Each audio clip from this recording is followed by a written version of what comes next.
Hi, Fire Signs, Aries, Leo, and Sagittarius. Welcome po sa ating channel. At ito yung Daily Gabay Tarot Reading for September 12, 2023. Please be reminded that this is general reading po. So, maaari kayo makarelate o hindi. Just take what resonates. Gamitin ang reading na ito bilang gabay lamang. Balik po kayo dito bukas para sa ating Daily Gabay Tarot Reading for September 13, 2023. Please like, subscribe, and click the button para updated po kayo sa Daily Tarot Reading natin. Maraming salamat po. Ayusin lang natin tong camera. Yan. Spirit guides, ano po ang ganap today? Energy today po ni Fire Signs, Aries, Leo, and Sagittarius ngayong September 12 po.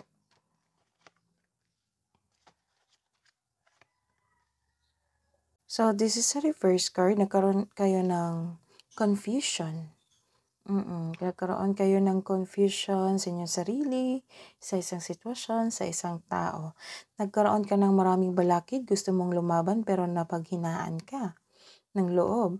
Ilan sa inyo ay mas pinapaniwalaan mo ang bagay na hindi totoo.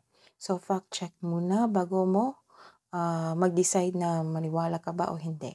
May nakikita ako dito na ma-pride na tao o di kaya kalaban ang sarili. Maaring ikaw ito o ang kasamahan mo sa trabaho, sa bahay o partner mo sa buhay. Pwede din kapareha mo po. May nakikita rin ako dito na hindi ka nakikinig sa payo ng iba. Or ito yung kakilala mo na ayaw makinig sa payo. This card tells you to clear up your any hurt feelings. Maaring mabigat sa loob mo ang confrontation na ito, pero kailangan natin harapin to clear up any hurt feelings po. So, nagkaroon kayo ng new beginning sa inyong buhay? Buhay karera ba o sa inyong self-growth? Nagkaroon po ng abundance. Mostly, abundance to sa kaperahan po o sa buhay karera. May parating na job opportunity, promotion, dahil ito, magkakaroon ka ng financial growth at stability. Ilan sa inyo ready na mag-pursue ang new career path that will offer more stability and abundance. So, may nakita rin ako dito na ilan sa inyo decided na alagaan ang sarili. Ilan sa inyo nag-gym ngayon. Ayan. So, let's see the advice po. Advice nyo po, Spirit Guides, para kay Fire Signs, Aries, Leo, and Sagittarius ngayong September 12. Fellow travelers, support is all around you. Maraming nagsusupport sa iyo. First, like beginning a new cycle. So, this is the second card na nag-confirm po na meron kayong new cycle sa buhay nyo ngayon. It might be new opportunity, kakapasok nyo lang sa buhay karera nyo, sa inyong trabaho, sa isang kumpanya. Ilan sa inyo, kakasagot mo lang sa iyong kapareha. So, this is your take this advice para gabayan ka sa inyong new beginning at new cycle sa inyong buhay. So, let's see your career and money. Fire signs, Aries, Leo, Sagittarius ngayong September 12 po.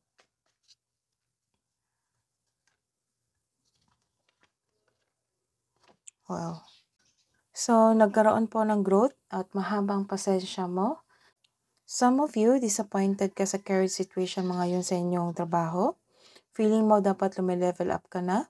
This card tells you na parte ito ng proseso. Have faith, patuloy mo lang ang pagsisikap. Pagsisipag sa trabaho dahil tsak ma-achieve mo yung gusto mong posisyon o kasaganahan sa buhay. So, stay patient. Kailangan yung mahabang pasensya. So, you are very close to your achievement. So, tamang antay, bigyan ng mahabang pasensya. So, yung nag-aantay ng pera, darating yan. Kailangan lang talaga ng mahabang pasensya. So, some of you makaka-receive ng love message today. Nagkaroon din ng emotional intelligence sa inyong dahil siguro sobrang busy nyo. So, binabalanse nyo inyong sarili na hindi ma-stress kayo sa inyong gawain. This is also an opportunity. This 1 and 2. This is the confirmation na may parating na opportunity. Your finances are improving also and you are becoming more confident sa trabaho mo ngayon. So, you accept the advice na mag-antay, habaan yung pasensya kasi darating din ang time na mag-harvest ka sa inyong trabaho, sa result sa inyong trabaho, sa output niya. So, inaantay mo siya, mahaba ang inyong pasensya, at nagkakaroon kayo ng improvement sa inyong career at most of all, sa inyong kaperahan. Ito yung maghahatid sa iyo ng confidence sa inyong sarili.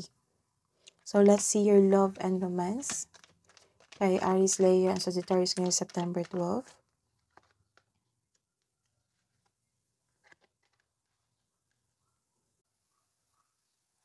So, this is a reverse card. Nagkaroon po kayo ng pagdududa sa inyong sarili at sa inyong kapareha. Oo, o sa inyong kapareha. Nagkaroon kayo ng space ngayon, emotional distance. Tampuhan for sure. So, some of you are feeling insecure or may insecure sa'yo. May kakilala kang self-centered na tao. May tao rin dito na hindi binavalue ang love na binigay mo sa kanya. Oo, may naiinggit, may nagsiselos sa'yo o ikaw ito. This card may be asking you na mag-open ka sa taong may issue sa'yo without worrying about being rejected or judged. So, communication is the key. This is a reverse card also. Oo, nagkaroon kayo ng confusion. This is the confirmation of your first card. Nagkaroon kayo ng confusion sa inyong sarili, sa inyong kapareha, sa inyong buhay pag-ibig. So, this is also a warning na magkakaroon kayo ng obsession sa isang bagay o tao. Maaari ring may gusto kang kunin o bilhin na hindi mo na malayan na check out mo na. So, ingatan ang inyong ipon. This card sent you a warning na control yourself. Control your emotion, control yourself. Baka nagkaroon kayo ng paggasta. So, this is all about money. Baka ipon to ng inyong mag-asawa. Oo, ng inyong kapareha. So, let's see the single advice po. What's the single advice po? Love advice.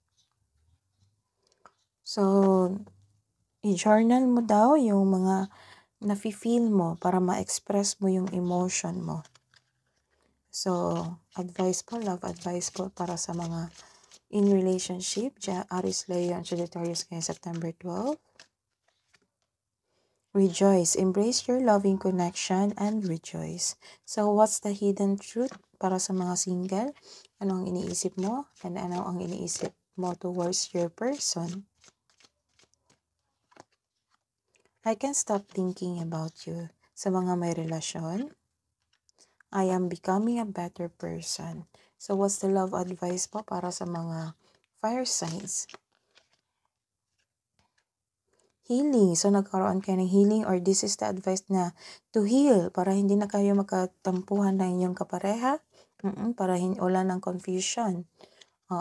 So, healing. Imagine yourself and your beloved surrounded by light. Feel your relationship being healed this very moment. So, what's the love advice po? Kabuang advice po para kay fire signs, Aries, Leo, and Sagittarius ngayong September 12. Take time to breathe out. So, you need to meditate. You need to calm yourself, relax, and meditate. Breathe in, breathe out. What's the angels, guardian angels, archangels, spirit guides, advice po for today, September 12, para kay fire signs, Aries, Leo, and Sagittarius. Message from Archangel Muriel. Trust your own wisdom. Have faith in your psychic impressions. That is your reading today.